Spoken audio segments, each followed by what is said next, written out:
यासिर जिलानी भी तो बताएंगे कि मुसलमानों का रिप्रेजेंटेशन बीजेपी ने प्रतिनिधित्व कितना रखा, न सिर्फ लोकसभा बल्कि बीते विधानसभा चुनावों में आपने कितनों को टिकट दे दिया। या फिर ये आप खुले मन से फिर से दोहरा देंगे कि ना हमें मुस्लिमों का वोट चाहिए, देते तो है नहीं हमको, हम रिप्रेजेंटेशन भी नहीं देंगे। पूर्णिमा जी, आप बहुत ही सीनियर जर्नलिस्ट हैं और आपकी जर्नलिज्म बड़ी तर्क के साथ होती है, रिसर्च के साथ होती है। भारतीय जनता पार्टी 1980 में बनी। जब बनी तो पहले राष्ट्रीय महासचिव सिकंदर बख्श साहब थे। राष्ट्रीय महासचिव का मतलब कि पार्टी में 25% जो हिस्सेदारी वो मुसलमानों की हो गई, क्योंकि 4 उस वक्त राष्ट्रीय महामंत्री बनाए गए थे। उसके बाद लगातार निरंतर हमारा मानक मापदंड, मैंने पहले भी कहा कि संगठन का ये नहीं रहा कि वो एमएलए, सभासद और एमपी बना के लोगों को, मुसलमानों को धोखा देती रहे। अभी हाजी खान साहब कह रहे थे, बड़ी बड़ी बातें कर रहे थे। कांग्रेस वो पार्टी है जब 1972 में मुस्लिम पर्सनल लॉ को हटा के मुस्लिम पर्सनल लॉ बोर्ड बनाया, इसलिए बनाया कि भारत के मुसलमानों को बिरादरी में बांटा। उसने बड़े और छोटे मुसलमानों में इतना बड़ा गैप कर दिया, फिरकों में बांटा, वो नहीं चला तो बिरादरी में बांटा। जबकि ये भी जानते हैं और तमाम जो मुस्लिम पैनलिस्ट बैठे कि हमारी लाइन थी, एक ही सफ में खड़े हो गए महमूद अयाज, ना कोई बंदा रहा ना बंदा नवाज, ला इलाहा इल्लल्लाह मुहम्मदुर रसूलुल्लाह, इस्लाम कंप्लीट हो जाता है। लेकिन वोट बैंक के खातिर मुसलमानों को इतना नीचे लेके ये चले गए क्योंकि इन्हें एक आपराधिक छवि के एक सिकंदर वक्त को गिना दिया आपने। इंदिरा जी ने कांग्रेस बनाई थी, सुनिए जनरल सेक्रेटरी थे, अकेले जनरल सेक्रेटरी पूरी कांग्रेस थे। आप 25% 100% कांग्रेस के वो जनरल सेक्रेटरी थे। आप एक सिकंदर वक्त को गिना रहे, एक सिकंदर क्या देश की उन्नति हो गई, मुसलमानों को क्या दे दिया आपने, एक बताए ना। एक सिकंदर वक्त गिनाकर आप चाहते हो कि देश के मुसलमानों को आपने कुछ दे दिया। अब्दुल रहमान अंतोले तो अकेले जनरल सेक्रेटरी थे कांग्रेस। आपके कांग्रेस ने क्या दे दिया? आपके कांग्रेस ने दिया अंतोले मिनिस्टर, 7% महाराष्ट्र में हिंदू है, मुसलमान है, और उसके बाद चीफ मिनिस्टर दिया। राजस्थान में 9% है, एक चीफ मिनिस्टर दिया। बंगाल में और बिहार में चीफ मिनिस्टर दिया। आप कैसी बात करते हो देश के सामने? ये आप एक सिकंदर वक्त को गिनाकर हो गया ना आपका पहला। आपने सुनिए तो सही, बोलिए यासिर साहब। अबे सुन लो, हाजिर खान सुन लो। पहले आपने पहले एजुकेशन मिनिस्टर का नाम लिया, पहला एजुकेशन मिनिस्टर मुसलमान बना। अरे सुन लीजिए, पहले सुन लीजिए, पहला एजुकेशन मिनिस्टर जिसका नाम आपने लिया, क्या दे दिया भारत के मुसलमानों को? हमने तो पहला अल्फाज इकरा पढ़ा जो एजुकेशन से रिलेट करता है और हमें सबसे ज्यादा पढ़ाई से अलग कर दिया। आज जो बच्चे 2014 के बाद तमाम जो जगहों पे, चाहे वो यूपीएससी का रिजल्ट हो, जेई का हो, मेडिकल के एंट्रेंस में जो मुसलमान बच्चे आए हैं, जो पढ़ रहे हैं वो आगे बढ़ रहे हैं। अरे आपके एजुकेशन पूरे इतिहास में बताइए, आजादी के बाद बताइए कभी ऐसा रिजल्ट आया?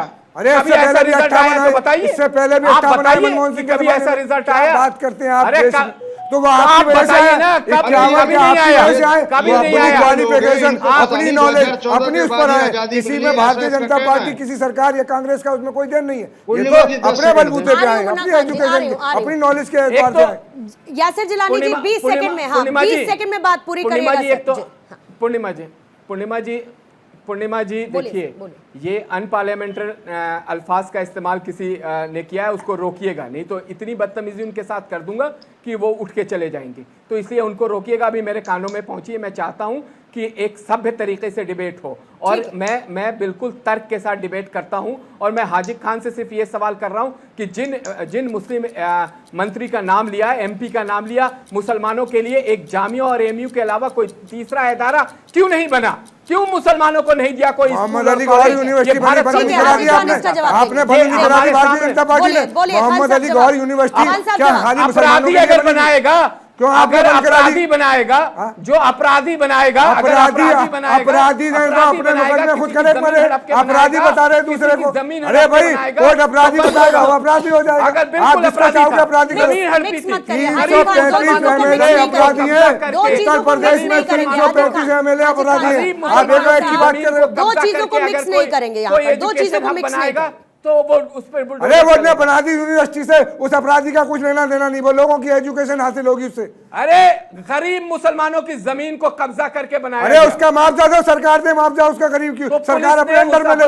यूनिवर्सिटी बंद करना जुर्म है, एक एजुकेशन छीनना है को, उसकी सजा दे के जेल भेज दी। ठीक है, ठीक है, ठीक है जिलानी साहब, बस रुकिएगा जरा सा, जल्दी से कासमी साहब इस पर आपकी प्रतिक्रिया। आ रही हूं फिर से। देखिए, मैं ये बात पूरे देश के मुसलमानों से, खासतौर से मैं भारतीयों इसी से डाइवर्जन को कासमी साहब मैं क्लियर करना चाहती हूँ, क्योंकि आप दोनों तरफ से देखिए सूर्य उठते हैं कि हम सगे, हमने किया। सरकारों का काम करने का है, मगर मैं आपको ये कहना चाह रहा हूँ कि खासतौर से मैं आज के परिपेक्ष में ये बात कह रहा हूँ कि 2014 से जब से प्रधानमंत्री नरेंद्र मोदी जी आए हैं, उस वक्त से कहीं भी पूरे भारत के अंदर दंगा नहीं है, और उसका नतीजा है कि जब पीस है तो बच्चे एजुकेशन की तरफ बढ़ रहे हैं। 80 करोड़ लोगों को खाद्य सामग्री दी गई, 25 करोड़ गरीबी की रेखा के ऊपर आए हैं। मैं उत्तराखंड की बात करूं तो हमारे मुख्यमंत्री पुष्कर सिंह धामी जी ने मदरसों के अंदर एनसीईआरटी को लागू करा के उन्हें इंजीनियर और डॉक्टर्स की तरफ और आईएएस और आईपीएस की तरफ हम लाए हैं। हम उन्हें मुख्य धारा से जोड़ने का प्रयास कर रहे हैं, और यही काम होना चाहिए। आज की सरकार ने मुख्य धारा से जोड़ा है, और कांग्रेस ने 32% गरीबी थी मनमोहन सिंह के जमाने में, 32%, आज 85% गरीबी है। ने मुख्य धारा से बना दिया आपने देश को। 5 किलो आटा देके, 5 किलो चावल देके देश को भिखारी बना दिया। मुझे अपनी बात पूरी करने दीजिए, आप खामोशी के साथ अपनी बात करिएगा। ये मेरा ये कहना है कि आज भारत के मुसलमानों को और भारत के लोगों को इसके ऊपर जरूर गौर करना चाहिए कि आज की सरकार ने 80 करोड़ लोगों को खाद्य सामग्री देकर के, आयुष्मान कार्ड देकर के, सब में कोई भेदभाव किसी के साथ नहीं किया। यही वजह है कि मुसलमान तेजी के साथ मुख्य धारा की तरफ जुड़ रहा है। मैं आने वाले दिनों के बारे में ये कह सकता हूं कि भारत नया भारत होगा, जो सबका साथ, सबका विकास, सबके विश्वास को आगे बढ़ाएगा। और आरएसएस देश का एक राष्ट्रवादी संगठन है, वो अन्यों की तरह ऐसा नहीं है जैसे कि कुछ लोग आज इस देश के अंदर बौखला गए हैं। प्रधानमंत्री की लोकप्रियता से बौखला गए हैं, इस सरकार के कार्यों से बौखला गए हैं, और इन्हें आज कोई मौका नहीं मिल रहा है। जो भी झूठ बोल रहा है सरकार बोल रही है, मैं बोल रहा हूँ, आप बोल रहे हैं, कोई भी बोल रहा है, उसके लानत का टॉप डलना ही डलना है। हटना चाहता है, आप दोनों ही कासमी साहब और हाजी खान, और इस तरह के लोग जो इस तरह की हरकतें करते हैं, उन्हें भारत के मुसलमान साहब और हाजी खान, आप ये समझिएगा, आप दोनों ही ठीक है आप दोनों ही मुस्लिम स्कॉलर हैं, आप दोनों ही मुस्लिम स्कॉलर हैं, और जब आप यहाँ पर नेशनल टेलीविजन पर बैठकर कोई एक बात रखते हैं तो ये मान के चलिएगा सर कि जो देखने वाले लोग हैं, इसमें बोलने की क्या आदत है? हम तो किसी के बीच में बोलते नहीं, मैंने रोका इसीलिए आपको कह रहे हैं। लेकिन मैं ये कह रही हूँ कि जो देखने वाले व्यूअर्स हैं वो आपकी बात को बहुत गंभीरता के साथ लेते हैं, वो आपकी बात को बहुत गंभीरता के साथ लेते हैं, इसीलिए बातें गंभीर और फैक्टफुल होनी चाहिए, क्योंकि वैसे ही इधर उधर भटकाने वाले लोगों की कमी नहीं है। कम से कम मुस्लिम स्कॉलर से तो ये बात एक्सपेक्ट की जा सकती है, कम से कम मुस्लिम स्कॉलर से ये बात एक्सपेक्ट की जा सकती है। ठीक है फराज किदवई, ठीक है sir, I got your point. ठीक है कासमी साहब आपकी बात समझ गई। फराज किदवई जी जल्दी से, फिर मुन्ना खान जी आपके पास आते हैं। किदवई साहब मैं तो डिक्लाइनिंग नंबर क्यों? किदवई साहब डिक्लाइनिंग नंबर क्यों? डिक्लाइनिंग नंबर कैसे? 2014 में आपने 14 कैंडिडेट्स उतारे जो कि मुस्लिम थे। 2019 में जब आप बसपा के साथ थे, कुल मिला के ये संख्या 10 थी सर, और उसके बाद फिर आते आते अब ये संख्या घट चुकी है। मैं कहती हूं कि ये डिक्लाइन क्यों अचानक से? आप भी तो फराज किदवई हैं, आपको नहीं लगता कि अगर आपको मुस्लिमों की बात करनी है तो आपका रिप्रेजेंटेशन एक ऐसी जगह पर होना चाहिए जहां पर उनके मुद्दे आप रख सके, ना कि कोई वहां पर बैठा व्यक्ति मुस्लिमों को भटका सके? पूर्णिमा जी, बहुत सारे सवाल आ चुके हैं और मैं आपकी इस बात का जवाब दूंगा सबसे लास्ट में जी। देखिए, सबसे पहले तो यासिर भाई ने अलीगढ़ मुस्लिम यूनिवर्सिटी और जामिया के बारे में बात की। इनके नेशनल स्पोक्स पर्सन टीवी में आकर के सर सैयद अहमद खान को टू नेशन थ्योरी का जनक बोलते हैं। मैं पूछना चाहता हूं यासिर जिलानी साहब की सर सैयद अहमद खान के बारे में क्या राय है? अगर इनकी राय यह है कि उन्होंने भारत में एजुकेशन को प्रमोट किया, तो फिर इनके जो नेशनल स्पोक्स पर्सन है टीवी पे आकर के बीच में टोकूंगा नहीं, आप झूठ बोलते हैं। रुक जाइए, ठीक है यासिर साहब, काउंटर रेडी रखिएगा। यासिर साहब काउंटर रेडी रखिएगा, मैं आती हूँ आपके पास, जल्दी आऊंगी। बोलिए बिल्कुल। दूसरी बात पूर्णिमा जी, अभी बहुत हमारे मुफ्ती साहब बड़ी एजुकेशन की बातें कर रहे थे और ये बातें कर रहे थे यासिर भाई से और मुफ्ती साहब से, दोनों से बोलिएगा कि 29 नवंबर 2023 का द हिंदू में एक रिपोर्ट छपी थी। उस रिपोर्ट के हिसाब से unified district information system for education plus and all India survey of higher education की रिपोर्ट है, जिसके हिसाब से 18 से 23 साल के मुसलमान जो हायर एजुकेशन में इनरोलमेंट करते थे वो भारतीय जनता पार्टी की सरकार में 8.5% से डिप कर गए। कितने परसेंट से? 8.5%। 8.5%। दूसरा टेक अवे इसी रिपोर्ट का क्या है कि total Muslim students higher education में पिछले 5 साल में सबसे लोएस्ट लेवल पर आ गए। कितने पर आ गए? 4.64%। अब दूसरी बात दंगों की हो रही थी।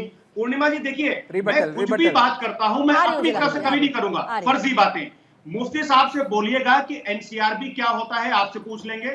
उसके बाद में पेज नंबर 33 उसका खोलेंगे और पेज नंबर 33 में जाकर के देखेंगे कि कितने राइट्स हुए और कितने नहीं हुए। दूसरी बात। तीसरी बात, द हिंदू में ही एक रिपोर्ट छपी थी, ये 26 फरवरी 2024 को। 26 फरवरी 2024 को ये हिंदू में ही एक रिपोर्ट छपी थी। इसके हिसाब से जो टोटल हेट स्पीचेस हुई हैं, पूर्णिमा जी फिर से सुनिएगा, जो टोटल हेट स्पीचेस हुई हैं उसमें से 75% बीजेपी शासित राज्यों में हुई हैं। और यही रिपोर्ट कहती है कि 36% हेट स्पीच के जो इवेंट्स हैं वो direct call for violence against Muslims हैं और 25% मामलों में direct targeting of Muslim places of worships हैं। तो मतलब ये है कि ये सरकारी रिपोर्ट्स हैं, ये नेशनल अखबारों में छपी हुई हैं। किदवाई जी इसका जवाब मैं जिलानी जी से लूंगी, कासमी साहब से भी लूंगी, लेकिन जल्दी से सर 10 सेकंड में 30 सेकंड और सर जल्द, हाँ क्विकली सर, क्विकली। पूर्णिमा जी तो किस मुंह से भारतीय जनता पार्टी के पर्सन जो है वो तो अपनी पार्टी का पक्ष रखेंगे तो ठीक है, लेकिन भारतीय जनता पार्टी से पोषित कुछ मुस्लिम स्कॉलर आकर के अगर देश की जनता को, आपके दर्शकों को भ्रमित करते हैं, तो मुझे उस पर सख्त